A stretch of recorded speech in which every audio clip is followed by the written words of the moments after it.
Well, good afternoon, CFBCers. I hope you're having a great week. I hope this Friday is good for you.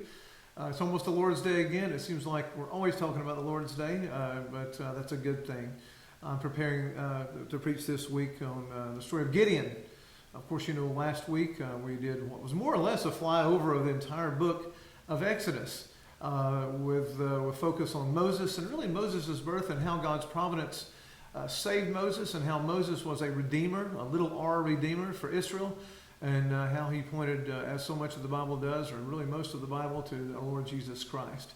And so this week we're going to look at another profile in providence of Gideon, a very famous judge in the book of Judges at a very dark time in Israel's history. Nothing's going well. We're going to learn that people were doing what was right in their own eyes, that there was no righteousness in Israel. And Israel wanted to be just like the pagan nations around them and not like God, and did not have any interest in being God's people. And so out of that arises one of the judges, one of several judges, but we're going to meet this week, Gideon.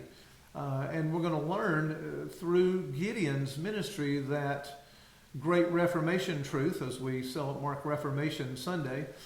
Salvation belongs to the Lord, just like in Moses. We'll see it again here in Gideon. The salvation belongs to the Lord, where God calls Gideon, he raises him up. Gideon has a crisis of faith, doubts the Lord, puts out a fleece. Maybe you put out a fleece. We're going to see why maybe we shouldn't do it. Maybe that's not such a good idea for us to do, but Gideon does. God's merciful, and God asks Gideon to reduce his army as he fights the Midianites, 22,000 down to 300. Because just like David and Goliath, the battle belongs to the Lord.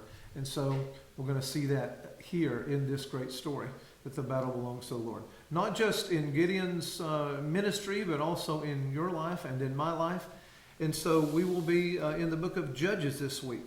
Judges 6, 7, and 8. We'll focus on chapter 7, but to get a head start on this before the Lord's Day, I would encourage you to read Judges 6, 7, and 8. Read it carefully, read it prayerfully, read it thoughtfully, and we'll see you on the Lord's Day at Christ Fellowship Baptist Church.